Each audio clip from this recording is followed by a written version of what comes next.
ನಮಸ್ಕಾರ ಸ್ನೇಹಿತರೆ, ಜೈ ಮಾತಾಜಿ, ಜೈ ಭೋಲೆನಾಥ. ನಮ್ಮ ಯೂಟ್ಯೂಬ್ ಚಾನಲ್ಗೆ ನಿಮಗೆಲ್ಲರಿಗೂ ಸ್ವಾಗತ. ಸ್ನೇಹಿತರೆ, ಮಿಥುನ ರಾಶಿಯವರೇ, ಮುಂದಿನ 5 ದಿನಗಳಲ್ಲಿ ನಿಮ್ಮ ಕಣ್ಣೆದುರೇ ಒಂದು ದೊಡ್ಡ ತಿರುವು ನಡೆಯಲಿದೆ. ನೀವು ಇಷ್ಟು ದಿನ ಕಟ್ಟಿಕೊಂಡಿದ್ದ ಆಶಾಕಿರಣ ಮತ್ತು ಹೃದಯದ ನಂಬಿಕೆ ಎರಡೂ ಒಂದೇ ಏಟಿಗೆ ಬಿರುಕು ಬಿಡುತ್ತದೆ. ನಿಮಗೆ ಆಗ ಅರ್ಥವಾಗುತ್ತದೆ, ಈ ಜಗತ್ತೇನೆಂಬುದು ಕೇವಲ ಸ್ವಾರ್ಥಿಗಳ ತಾಣ. ಸ್ನೇಹಿತರೆ, ಮುಂದಿನ 5 ದಿನಗಳು ನಿಮ್ಮ ಜೊತೆ ನಿಖರವಾಗಿ ಅದನ್ನೇ ಮಾಡಲಾಗುತ್ತದೆ. ನೀವು ಯಾರಿಗಾಗಿ ಎದೆಕೊಟ್ಟು ನಿಲ್ಲುತ್ತೀರೋ, ಯಾರಿಗಾಗಿ ನಿಮ್ಮ ಸಮಯವನ್ನೆಲ್ಲ ಮೀಸಲಿಡುತ್ತೀರೋ, ಅವರೆಲ್ಲ ನಿಮ್ಮನ್ನು ಕೇವಲ ತಮ್ಮ ಸ್ವಂತ ಲಾಭಕ್ಕಾಗಿ ದುಡಿಸಿಕೊಳ್ಳುತ್ತಿದ್ದಾರೆ. ಅವರ ಕಾರ್ಯ ಮುಗಿಯುತ್ತಿದ್ದಂತೆ ನಿಮ್ಮನ್ನು ಅವರು ಕಣ್ಣೆದುರಿಗೆ ತಮ್ಮ ಸ್ವಾರ್ಥ ಗುಣವನ್ನು ತೋರಿಸಿಬಿಡುತ್ತಾರೆ. ಸ್ನೇಹಿತರೆ, ಈ ಜಗತ್ತಿನಲ್ಲಿ ಯಾರು ಯಾರಿಗೂ ಸೇರಿದವರಲ್ಲ. ನಾನು ನಿನ್ನವನು ಎಂಬ ಮಾತುಗಳೆಲ್ಲ ಕೇವಲ ತೋರಿಕೆ. ನಿಜಕ್ಕೂ ನಿಮ್ಮವರು ಯಾರಾದರೂ ಇದ್ದಾರೆ ಎಂದರೆ ಅದು ನೀವು ಸಾವಿನ ನಂತರ ಸ್ಮಶಾನದಲ್ಲಿ ಕೊನೆಯ ಬಾರಿ ನೋಡುವ ಆ ವ್ಯಕ್ತಿ, ಅದು ನೀವೇ. ಆದ್ದರಿಂದ ನಿಮ್ಮ ಪ್ರಾಣಕ್ಕಿಂತ ಹೆಚ್ಚಾಗಿ ಬೇರೆ ಯಾರ ಮೇಲೂ ಭರವಸೆ ಇಡಬೇಡಿ. ಸಂಕಟ ಕಾಲದಲ್ಲಿ ಯಾರೂ ಕೈ ಹಿಡಿಯುವುದಿಲ್ಲ. ಸ್ನೇಹಿತರೆ, ಭಗವಾನ್ ಶ್ರೀಕೃಷ್ಣನು ಹೇಳುತ್ತಾನೆ, ಮೋಂಬತ್ತಿಯು ಕೊನೆಯ ಕ್ಷಣದಲ್ಲಿ ತಿಳಿದುಕೊಳ್ಳುತ್ತದೆ ತಾನು ಎಷ್ಟು ಪ್ರೀತಿಯಿಂದ ಹೃದಯದೊಳಗೆ ಬಚ್ಚಿಟ್ಟುಕೊಂಡಿದ್ದ ಆ ದಾರವೇ ತನ್ನನ್ನು ಕರಗಿಸಿ ಕೊನೆಗಾಣಿಸಿತೆಂದು. ಅದೇ ತೆರನಾಗಿ ಮಿಥುನ ರಾಶಿಯವರೇ, ನೀವು ಅತಿಯಾಗಿ ನಂಬಿ ಮನಸ್ಸಿನಲ್ಲಿ ಸ್ಥಾನ ಕೊಟ್ಟವರೇ ನಿಮಗೆ ಮೋಸ ಮಾಡುತ್ತಾರೆ. ನಾನು ನಿಮಗೆ ಹೇಳುವ ಸಲಹೆ ಒಂದೇ, ಎಲ್ಲರ ಮಾತನ್ನು ಕೇಳಿಸಿಕೊಳ್ಳಿ, ಆದರೆ ನಡೆಯುವುದು ಮಾತ್ರ ನಿಮ್ಮ ಅಂತರಂಗದ ಪ್ರಕಾರವೇ. ಈ ಮಾತು ಸರಿ ಮತ್ತು ಅಚ್ಚುಕಟ್ಟಾಗಿ ನಿಮಗೆ ನಾಟಿದರೆ ಈ ವಿಡಿಯೋಗೆ ಒಂದು ಲೈಕ್ ಒತ್ತಿ ಮತ್ತು ಕಮೆಂಟ್ನಲ್ಲಿ ಪೂರ್ಣ ಮನಸ್ಸಿನಿಂದ ರಾಧೆ ರಾಧೆ, ಜೈ ಶ್ರೀಕೃಷ್ಣ ಕನ್ಹಯ್ಯ ಎಂದು ಬರೆಯಿರಿ. ಹಾಗಾದರೆ ಮಿಥುನ ರಾಶಿಯವರೇ, ಮುಂದಿನ 5 ದಿನಗಳು ನಿಮಗಾಗಿ ಯಾವ ಎಚ್ಚರಿಕೆಯ ಸಂದೇಶಗಳನ್ನು ತರುತ್ತಿವೆ, ಯಾವ ಅಂಶಗಳನ್ನು ತಲೆಯಲ್ಲಿ ಗಟ್ಟಿಯಾಗಿ ನಿಲ್ಲಿಸಿಕೊಳ್ಳಬೇಕು ಎಂಬುದನ್ನು ಮಾತನಾಡೋಣ. ಎಲ್ಲ ಮಾತುಗಳನ್ನು ಏಕಾಗ್ರತೆಯಿಂದ ಕೇಳಿಸಿಕೊಳ್ಳಿ. ಸ್ನೇಹಿತರೆ, ನಿಮ್ಮ ಜೀವನದಲ್ಲಿ ಎಂತಹದೇ ಸಮಸ್ಯೆಗಳಿದ್ದರೂ ಸ್ಕ್ರೀನ್ನ ಮೇಲೆ ಕಾಣುತ್ತಿರುವ ಗುರೂಜಿಯವರಿಗೆ ಕರೆ ಮಾಡಿ ನಿಮ್ಮ ಸಮಸ್ಯೆಗಳನ್ನು ಬಗೆಹರಿಸಿಕೊಳ್ಳಬಹುದು. ಗುರೂಜಿಯವರು ವಿದ್ಯೆ, ಉದ್ಯೋಗ, ವ್ಯಾಪಾರ, ಗಂಡ ಹೆಂಡತಿ ಕಲಹ, ಮದುವೆ ವಿಳಂಬ, ಕುಟುಂಬ ಸಮಸ್ಯೆ, ಕೋರ್ಟ್ ಕಚೇರಿ, ಇನ್ನೂ ನಿಮ್ಮ ಸಮಸ್ಯೆ ಏನೇ ಇರಲಿ 3 ದಿನದಲ್ಲಿ ಪರಿಹಾರ ಮಾಡಿಕೊಡುತ್ತಾರೆ. ಏಕೆಂದರೆ ಇಂತಹ ವಿಡಿಯೋ ಪದೇ ಪದೇ ತಯಾರಾಗುವುದಿಲ್ಲ. ನೀವು ಎಲ್ಲರ ಹಿತವನ್ನು ಬಯಸುತ್ತೀರಿ. ನಿಮ್ಮ ಮನಸ್ಸು ಸದಾ ಸಕಾರಾತ್ಮಕ ಭಾವನೆಗಳಿಂದ ಕೂಡಿದೆ. ನೀವು ಎಷ್ಟೋ ವಿಚಾರಗಳನ್ನು ತ್ಯಾಗ ಮಾಡಿದ್ದೀರಿ, ಮುಂದೆ ಸಾಗುತ್ತೀರಿ ಮತ್ತು ಹಿರಿಯರಿಗೆ ತಲೆಬಾಗುತ್ತೀರಿ. ಯಾರ ಮನಸ್ಸನ್ನು ನೋಯಿಸುವುದಿಲ್ಲ. ಆದರೆ ಸ್ನೇಹಿತರೆ, ಜನ ನಿಮ್ಮಿಂದ ಏನು ಬಯಸುತ್ತಾರೋ ಗೊತ್ತಿಲ್ಲ. ನಿಮ್ಮನ್ನು ಕಂಡರೆ ಅವರಿಗೆ ಅಷ್ಟು ಅಸೂಯೆ, ಹೇಳಿ ಮುಗಿಸಲು ಸಾಧ್ಯವಿಲ್ಲ. ನಿಮ್ಮ ಕೈಯಲ್ಲಿ ಏನು ಇಲ್ಲದಿದ್ದಾಗಲೂ ಜನರು ನಿಮ್ಮನ್ನು ಹಿಂದಕ್ಕೆ ಎಳೆಯಲು ಹೊಂಚು ಹಾಕುತ್ತಿದ್ದರು. ಈ ವೇಳೆ ನೀವು ನಿಮ್ಮನ್ನೇ ಸಂಭಾಳಿಸಿಕೊಂಡು ಮೇಲೆದ್ದಿದ್ದೀರಿ.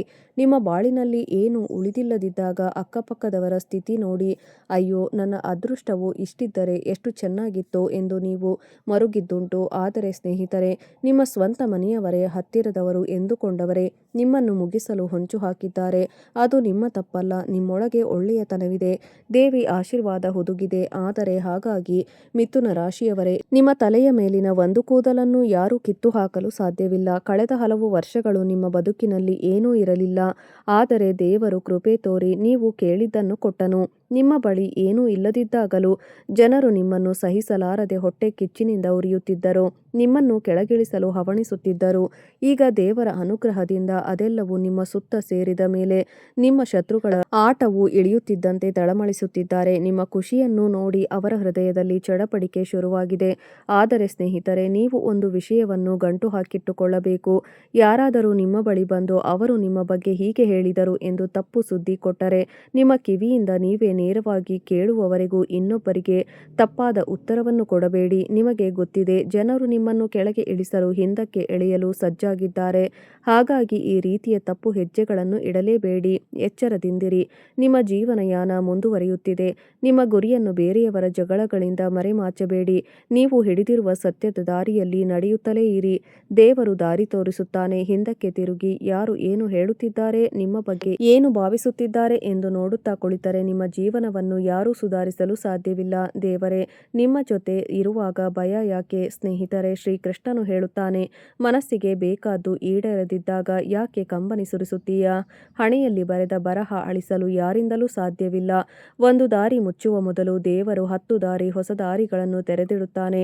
ಬೇಸಿಗೆಯಲ್ಲಿ ಎಲೆಗಳೆಲ್ಲ ಉದುರಿದರೂ ಹಕ್ಕಿಗಳು ಗೂಡನ್ನು ಬಿಡುವುದಿಲ್ಲ. ಏಕೆಂದರೆ ಮತ್ತೊಮ್ಮೆ ಮಳೆ ಬರುವುದು. ಮರದ ತುಂಬೆಲ್ಲ ಹೊಸ ಚಿಗುರು ಮೂಡುವುದು ಅದಕ್ಕೆ ತಿಳಿದಿದೆ. ನಡೆದದ್ದನ್ನು ಮರೆತು ಹೊಸ ಆರಂಭವನ್ನು ಮಾಡಿ ಮತ್ತು ಒಂದು ಸತ್ಯ ನೆನಪಿಡಿ, ಯಾರಿಗೆ ಯಾರೂ ಇಲ್ಲವೋ ಅವನಿಗೆ ದೇವರೇ ಇದ್ದಾನೆ. ಮನುಷ್ಯ ಬದುಕಿರುವಾಗ ಮನಸ್ಸಿನ ಭಾರವನ್ನು ಹಂಚಿಕೊಳ್ಳಲು ಹೋದರೆ ಅದನ್ನು ಅರ್ಥ ಮಾಡಿಕೊಳ್ಳುವವರು ಯಾರೂ ಸಿಗುವುದಿಲ್ಲ. ಸತ್ತ ನಂತರವಷ್ಟೇ ಜನರು ಅಯ್ಯೋ ನಿನ್ನ ಕಷ್ಟ ನನಗೆ ಹೇಳಿದ್ದರೆ ಖಂಡಿತ ಸಹಾಯ ಮಾಡುತ್ತಿದ್ದೆ ಎಂದು ನಟಿಸುತ್ತಾರೆ. ಇವೆಲ್ಲ ಬೂಟಾಟಿಕೆಯ ಮುಖಗಳು ಸ್ನೇಹಿತರೆ. ಯಾರು ಯಾರಿಗೂ ನಿಜವಾದ ಸಹಾಯ ಅಥವಾ ದಯೆ ಮಾಡುವುದಿಲ್ಲ. ತನ್ನ ನೋವನ್ನು ತಾನೇ ನುಂಗಬೇಕು, ತನ್ನ ಸಹಾಯ ತಾನೇ ಮಾಡಿಕೊಳ್ಳಬೇಕು. ನೀವು ಬುದ್ಧಿವಂತರಿದ್ದು ಜೀವನದಲ್ಲಿ ಈ ಎಲ್ಲ ಘಟನೆಗಳು ನಡೆಯುತ್ತಿದ್ದರೆ ನಾನು ಹೆಚ್ಚೇನು ಹೇಳಬೇಕಿಲ್ಲ. ನಾನು ಏನು ಸೂಚಿಸುತ್ತಿದ್ದೇನೆ ಎಂಬುದು ನಿಮಗೆ ಸ್ಪಷ್ಟವಾಗಿದೆ. ಮಿಥುನ ರಾಶಿಯವರೇ, ಈ ಜಗತ್ತು ಹೀಗೆಯೇ. ತಾವು ಎಂದೂ ಮೇಲೇರಲಾರದವರು ಬೇರೆಯವರು ಮೇಲೇರುವುದನ್ನು ಕಂಡು ಸಹಿಸಲಾರರು. ತಮ್ಮ ಬಳಿ ಹಣವಿದ್ದರೂ ಮನಸ್ಸಿನಲ್ಲಿ ಅಸೂಯೆ ಮತ್ತು ಸ್ವಾರ್ಥ ತುಂಬಿಕೊಂಡು ಎದುರಿಗಿನವರಿಗೂ ಹಣ ಬರಬಾರದೆಂದು ದುರ್ಬುದ್ಧಿ ಅವರು ನಿಮ್ಮನ್ನು ಎಲ್ಲ ರೀತಿಯಿಂದಲೂ ಬೀಳಿಸಲು ಹವಣಿಸುತ್ತಿದ್ದಾರೆ. ಆದರೆ ದೇವರ ಕೃಪೆಯಿಂದ ಅವರಿಗೆ ನಿಮ್ಮನ್ನು ಬೀಳಿಸುವ ಯಾವ ಸಾಧನವೂ ಸಿಗುವುದಿಲ್ಲ. ಹಾಗೆಂದು ನೀವು ಸುಮ್ಮನೆ ಮನೆಯಲ್ಲಿ ಕೂರಬಾರದು. ಅವರು ನಿಮಗಾಗಿ ಹೊಸ ಹೊಸ ತಂತ್ರಗಳನ್ನು ಹೆಣೆಯುತ್ತಿದ್ದಾರೆ. ಇವನಿಗೆ ಈ ಮಾತು ಹೇಳಿಬಿಡುತ್ತೇನೆ, ಅವರಿಗೆ ಈ ಮಾತು ತಲುಪಿಸಿಬಿಡುತ್ತೇನೆ, ಆಗ ಜನರು ಇವನ ಮೇಲೆ ಹೊಟ್ಟೆ ಕಿಚ್ಚು ಪಡುತ್ತಾರೆ ಎಂದು. ಆದರೆ ನಾನು ಆರಂಭದಲ್ಲಿಯೇ ಹೇಳಿದೆ, ಬೇರೆಯವರ ಮಾತುಗಳ ಮೇಲೆ ನಂಬಿಕೆ ಇಡಬೇಡಿ. ಆ ವ್ಯಕ್ತಿಯ ಬಾಯಿಯಿಂದ ನೀವೇ ನೇರವಾಗಿ ಅವನೇ ನನಗೆ ಹೀಗೆ ಹೇಳಿದ ಎಂದು ಕೇಳುವವರೆಗೂ ನಂಬಬೇಡಿ. ಸ್ನೇಹಿತರೆ, ನಾನು ಅವರನ್ನು ನಿಮ್ಮವರು ಎಂದು ಭಾವಿಸಿ ಸಿಹಿಯಾಗಿ ಮಾತನಾಡಿ ಅವರ ಮಾತುಗಳನ್ನು ನಿರ್ಲಕ್ಷಿಸಿ ಎಂದು ಹೇಳುತ್ತಿಲ್ಲ. ಹಾಗಲ್ಲ, ನೀವು ಜಾಗರೂಕರಾಗಿರಬೇಕು. ಅವರಿಗೆ ಉತ್ತರ ಕೊಡಲು ಹೋಗಬೇಡಿ. ಇಲ್ಲದಿದ್ದರೆ ಅವರು ಯಾವ ಉತ್ತರವನ್ನು ಹುಡುಕುತ್ತಿದ್ದಾರೋ, ಏನು ಮಾಡಲು ಹೊರಟಿದ್ದಾರೋ ಅದರ ಸುಳಿವು ಅವರಿಗೆ ಸಿಕ್ಕಿಬಿಡುತ್ತದೆ. ಅದನ್ನು ದೇವರೇ ನಿಮಗೆ ತೋರಿಸಿಕೊಡುತ್ತಾನೆ. ನೀವು ಏನನ್ನೂ ವಿವರಿಸಬೇಕಿಲ್ಲ. ಒಂದು ವೇಳೆ ನೀವು ಸತ್ಯವಂತರಾಗಿದ್ದರೆ, ಯಾರ ಬಗ್ಗೆಯೂ ಕೆಟ್ಟ ಭಾವನೆ ಇಟ್ಟುಕೊಳ್ಳದಿದ್ದರೆ, ಸ್ವಾರ್ಥಕ್ಕಾಗಿ ಜನರನ್ನು ಬಳಸಿಕೊಳ್ಳದಿದ್ದರೆ ಸ್ನೇಹಿತರೆ, ಕಂಗೆಡಬೇಡಿ. ದೇವರು ನಿಮ್ಮ ಬೆನ್ನಿಗಿದ್ದಾನೆ. ನೀವು ಅಪೇಕ್ಷಿಸಿದ ಗುರಿ ಇನ್ನೂ ಕೈಗೆ ಸಿಗದಿದ್ದರೆ ಖಂಡಿತ ಸಿಗುತ್ತದೆ. ದೇವರ ಮೇಲೆ ಭರವಸೆ ಇಡಿ, ಮುನ್ನಡೆಯುತ್ತಲೇ ಇರಿ. ಸಮಸ್ಯೆಗಳನ್ನು ನೋಡಿ ಎಂದು ಸೋಲಬೇಡಿ, ಏಕೆಂದರೆ ಇದೇ ಸಮಸ್ಯೆಯ ಹೊಟ್ಟೆಯೊಳಗೆ ನಿಮ್ಮ ಮಹತ್ತರ ಆರಂಭ ಅಡಗಿರಬಹುದು. ಕಷ್ಟ ದೊಡ್ಡದಾಗಿದ್ದರೆ ಯಶಸ್ಸು ಅದೇ ಪ್ರಮಾಣದಲ್ಲಿ ಬೃಹತ್ತಾಗಿರುತ್ತದೆ. ದೇವರ ಮೇಲೆ ನಂಬಿಕೆ ಇಡಿ, ನಿಮ್ಮ ಮೇಲೆ ನಂಬಿಕೆ ಇಡಿ, ಬೇರೆ ಬೇರೆ ಯಾವ ಮನುಷ್ಯನ ಮೇಲೂ ಅಲ್ಲ. ಈ ಭೂಮಿಯ ಮೇಲೆ ಸಮಸ್ಯೆ ಇಲ್ಲದ ವ್ಯಕ್ತಿ ಇಲ್ಲ ಮತ್ತು ಪರಿಹಾರವಿಲ್ಲದ ಸಮಸ್ಯೆ ಇಲ್ಲ. ಸಮಸ್ಯೆಯ ಬಗ್ಗೆಯೂ ಚಿಂತಿಸುತ್ತಾ ಕುಳಿತರೆ ಅಳು ಮಾತ್ರ ಸಿಗುತ್ತದೆ. ಪರಿಹಾರದತ್ತ ಮನಸ್ಸು ಹರಿಸಿದರೆ ದಾರಿಗಳು ತೆರೆದುಕೊಳ್ಳುತ್ತವೆ. ಜೀವನವನ್ನು ಸುಲಭ ಮಾಡಲು ಸಾಧ್ಯವಿಲ್ಲ. ನಮ್ಮನ್ನು ನಾವು ಬಲಿಷ್ಠಗೊಳಿಸಿಕೊಳ್ಳಬೇಕು. ಒಳ್ಳೆಯ ಸಮಯ ತಾನಾಗಿಯೇ ಬರುವುದಿಲ್ಲ. ಸಮಯವನ್ನು ನಾವೇ ಒಳ್ಳೆಯದಾಗಿ ಮಾಡಿಕೊಳ್ಳಬೇಕು. ಹಾಗಾಗಿ ಸ್ನೇಹಿತರೆ, ಮಿಥುನ ರಾಶಿಯವರೇ, ನಿಮ್ಮ ಬದುಕನ್ನು ಸರಳ ಹಾಗೂ ಪ್ರಶಾಂತವಾಗಿರಿಸಲು ನನ್ನ ಈ ಎಲ್ಲ ಮಾತುಗಳನ್ನು ಜೀವನದಲ್ಲಿ ಗಂಟು ಹಾಕಿಕೊಂಡು ಮುನ್ನಡೆಯಿರಿ. ವಿಶೇಷವಾಗಿ ಶ್ರಮ ಮತ್ತು ಏಕಾಗ್ರತೆಯದ್ದಾಗಿದೆ. ನಿಮ್ಮ ಮನಸ್ಸು ಓದಿನಿಂದ ಪದೇ ಪದೇ ಬೇರೆಡೆಗೆ ಹರಿಯುತ್ತಿದ್ದರೆ ಇಂದಿನ ದಿನ ನಿಮ್ಮನ್ನು ಶಿಸ್ತಿನಲ್ಲಿ ಇಟ್ಟುಕೊಳ್ಳಲು ಪ್ರಯತ್ನಿಸಿ. ಅಜಾಗರೂಕತೆಯು ನಿಮ್ಮ ಕಾರ್ಯತಂತ್ರವನ್ನು ಸ್ವಲ್ಪ ದೂರ ಮಾಡಬಹುದು. ನಂತರ ನಿರಂತರ ಅಭ್ಯಾಸದಿಂದ ಪರಿಶ್ರಮದ ಫಲ ಖಂಡಿತವಾಗಿಯೂ ಸಿಗುತ್ತದೆ. ಇಂದು ಮಾಡಿದ ಶ್ರಮವು ಮುಂದಿನ ದಿನಗಳಲ್ಲಿ ಉತ್ತಮ ಫಲಿತಾಂಶ ನೀಡಬಹುದು. ವ್ಯಾಪಾರದಲ್ಲಿ ತೊಡಗಿದ್ದವರು ಇಂದಿನ ದಿನ ಮಿಶ್ರ ಪ್ರತಿಫಲ ಸಿಗಲಿದೆ. ಕೌಟುಂಬಿಕ ವ್ಯವಹಾರದಲ್ಲಿ ಸ್ವಲ್ಪ ಆರ್ಥಿಕ ನಷ್ಟವಾಗುವ ಸಾಧ್ಯತೆ ಇದೆ. ಆದರೆ ಇದನ್ನು ನೋಡಿ ಗಾಬರಿಯಾಗುವ ಅಗತ್ಯವಿಲ್ಲ. ಹೌದು ಸ್ನೇಹಿತರೆ, ಕೆಲವೊಮ್ಮೆ ಸಣ್ಣ ನಷ್ಟಗಳು ಭವಿಷ್ಯದಲ್ಲಿ ದೊಡ್ಡ ಲಾಭದ ಹಾದಿಯನ್ನು ಸಿದ್ಧಪಡಿಸುತ್ತವೆ. ನೀವು ತಾಳ್ಮೆಯಿಂದ ಯೋಜನಾಬದ್ಧವಾಗಿ ಮುಂದುವರೆದರೆ ಪರಿಸ್ಥಿತಿಯು ನಿಧಾನವಾಗಿ ನಿಮ್ಮ ಪರವಾಗಿ ಬದಲಾಗುತ್ತಾ ಹೋಗುತ್ತದೆ. ಯಾವುದೇ ದೊಡ್ಡ ಹೂಡಿಕೆಯ ನಿರ್ಧಾರವನ್ನು ಆಲೋಚಿಸಿ ತೆಗೆದುಕೊಳ್ಳಿ. ಮುಂದಿನ ದಿನಗಳಲ್ಲಿ ಅವಸರದ ನಿರ್ಧಾರಗಳನ್ನು ತಪ್ಪಿಸಿ. ಇದು ನಿಮಗೆ ಒಳ್ಳೆಯದು. ಹಣಕಾಸಿನ ವಿಷಯದಲ್ಲಿ ಇಂದು ಅನಗತ್ಯ ವೆಚ್ಚಗಳ ಮೇಲೆ ನಿಯಂತ್ರಣವಿಟ್ಟುಕೊಳ್ಳಿ.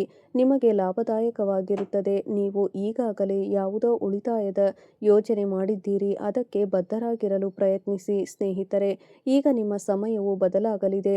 ಆದರೆ ನಾನು ನಿಮಗೆ ಹೇಳಲು ಹೊರಟಿರುವ ಒಂದು ತಪ್ಪನ್ನು ಎಂದಿಗೂ ಮಾಡಬೇಡಿ. ಯಾವುದು ಸಾಮಾನ್ಯ ವಿಷಯವಲ್ಲ, ಬದಲಿಗೆ ನಿಮ್ಮ ಜೀವನವನ್ನು ಬದಲಾಯಿಸುವ ವಿಷಯವಾಗಿದೆ. ಸ್ನೇಹಿತರೆ, ಯಾವುದೇ ಕೆಲಸವನ್ನು ಮಾಡುವ ಮೊದಲು ಅದರ ಬಗ್ಗೆ ಇತರರಿಗೆ ಹೇಳಬೇಡಿ.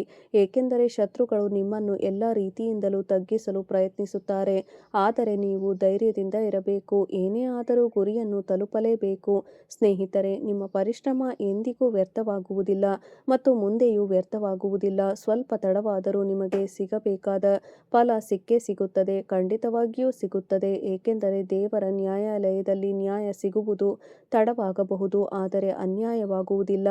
ಆದರೆ ಇಲ್ಲಿ ಅಂಧಕಾರವಿಲ್ಲ. ಯಾವ ಜನರು ನಿಮ್ಮನ್ನು ತಮ್ಮವರೆಂದು ಭಾವಿಸದೆ ಮುಖ ತಿರುಗಿಸಿಕೊಂಡಿದ್ದರು, ತುಂಬಿದ ಸಭೆಯಲ್ಲಿ ನಿಮಗೆ ಅಪಮಾನ ಮಾಡಿದ್ದರು, ಅವರಿಗೆ ಉತ್ತರವನ್ನು ಈಗ ನೀವು ನೀಡಬೇಕಾಗಿದೆ.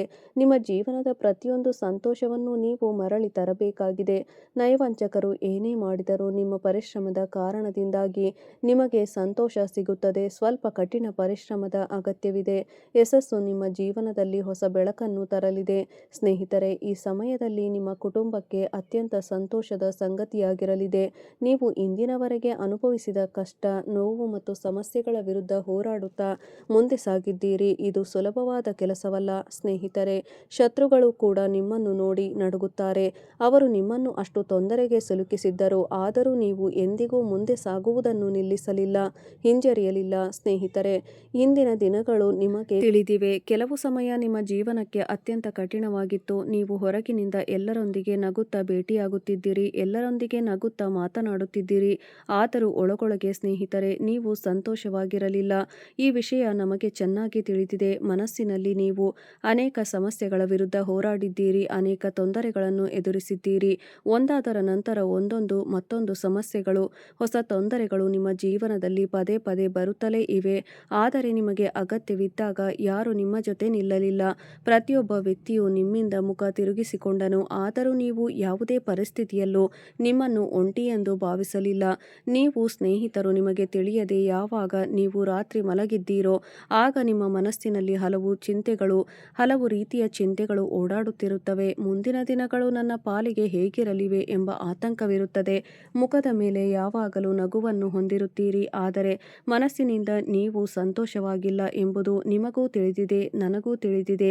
ಮನಸ್ಸಿನಿಂದ ನೀವು ಸಂತೋಷವಾಗಿಲ್ಲ ಎಂದು ನೀವು ನಿಮಗಿದ್ದ ಎಲ್ಲವನ್ನೂ ತ್ಯಾಗ ಮಾಡಿದ್ದೀರಿ. ಹಣ, ಸಂಪತ್ತು, ಪರಿಶ್ರಮ, ಸಂತೋಷ ಎಲ್ಲವನ್ನು ನಿಮ್ಮವರ ಒಳಿತಿಗಾಗಿ ನೀವು ತ್ಯಾಗ ಮಾಡಿದ್ದೀರಿ. ಹಣ, ಸಂಪತ್ತು, ಪರಿಶ್ರಮ, ಸಂತೋಷ ಎಲ್ಲವನ್ನೂ ನಿಮ್ಮವರ ಒಳಿತಿಗಾಗಿ ನೀವು ತ್ಯಾಗ ಮಾಡಿದ್ದೀರಿ. ಆದರೆ ಸ್ನೇಹಿತರೆ, ನಿಮಗೆ ಅಗತ್ಯವಿದ್ದಾಗ ನಿಮ್ಮವರೇ ನಿಮಗೆ ಬೆನ್ನು ತೋರಿಸಿದರು. ನಿಮ್ಮ ಸಂಬಂಧಿಕರು ಮತ್ತು ನಿಮ್ಮ ಕುಟುಂಬದವರು ಕೂಡ ಪ್ರತಿಯಾಗಿ ನಿಮಗೆ ಏನನ್ನೂ ನೀಡಲಿಲ್ಲ, ಕೇವಲ ನಿಮ್ಮನ್ನು ಕಡೆಗಣಿಸಿದರು. ಮತ್ತು ಸ್ನೇಹಿತರೆ, ನನ್ನ ಮಾತನ್ನು ನೆನಪಿಡಿ, ಈ ಪ್ರಪಂಚದ ನಿಯಮವೇ ಹೀಗಿದೆ. ನೀವು ಇತರರಿಗಾಗಿ ಎಷ್ಟೇ ಮಾಡಿದರೂ, ನೀವೇ ಸ್ವತಃ ಹಾಳಾಗಿ ಹೋದರೂ ಕೂಡ, ಜನರು ನೀವು ಎಷ್ಟೇ ಒಳ್ಳೆಯದನ್ನು ಮಾಡಿದರೂ ಜನರು ಮಾತ್ರ ನಿಮ್ಮನ್ನು ನಂಬುವುದಿಲ್ಲ. ನಿಮಗೆ ಇಂದಿನ ವಿಡಿಯೋ ತುಂಬಾ ಇಷ್ಟವಾಯಿತೆಂದು ಭಾವಿಸುತ್ತೇನೆ. ಮನಸ್ಸಿನಲ್ಲಿ ಯಾವುದೇ ಸಂಶಯ ಅಥವಾ ಪ್ರಶ್ನೆ ಇದ್ದರೆ ಕಮೆಂಟ್ನಲ್ಲಿ ಕೇಳಿ. ನನ್ನ ಮಾತುಗಳು ಸರಿಯಾಗಿವೆಯೇ, ನನ್ನ ಮಾತಿನಲ್ಲಿ ಸಕಾರಾತ್ಮಕತೆ ಮತ್ತು ಸ್ಪಷ್ಟತೆ ಕಾಣಿಸುತ್ತಿದೆಯೇ ಎಂಬುದನ್ನು ಕಮೆಂಟ್ನ ಮೂಲಕ ತಿಳಿಸಿ. ಸ್ನೇಹಿತರೆ, ನೀವು ನಮ್ಮ ಚಾನಲ್ಗೆ ಹೊಸಬರಾಗಿದ್ದ ಈಗಲೇ ಚಾನಲ್ ಅನ್ನು ಸಬ್ಸ್ಕ್ರೈಬ್ ಮಾಡಿ, ಬೆಲ್ ಐಕಾನ್ ಒತ್ತಿ ಮತ್ತು ಆಲ್ ಎಂಬ ಬಟನ್ ಅನ್ನು ಸೆಲೆಕ್ಟ್ ಮಾಡಿ. ಮತ್ತು ಆಗ ಇಂತಹ ಜ್ಞಾನವರ್ಧಕ ವಿಡಿಯೋಗಳು ನಿಮಗೆ ಸಮಯಕ್ಕೆ ಸರಿಯಾಗಿ ತಲುಪುತ್ತವೆ. ಪ್ರಯೋಜನವನ್ನು ನಿಮ್ಮ ಜೀವನದಲ್ಲಿ ಪಡೆಯಬಹುದು. ಇಂದಿಗೆ ತುಂಬಾ ಧನ್ಯವಾದಗಳು. ಮುಂದಿನ ವಿಡಿಯೋದಲ್ಲಿ ಭೇಟಿಯಾಗೋಣ. ಇಂದು ನಿಮ್ಮ ದಿನ ಶುಭವಾಗಿರಲಿ, ಮಂಗಳಕರವಾಗಿರಲಿ. ಜೈ ಭೋಲೆನಾಥ. ವಿಡಿಯೋ ನೋಡಿದ್ದಕ್ಕಾಗಿ ಧನ್ಯವಾದಗಳು ಸ್ನೇಹಿತರೆ.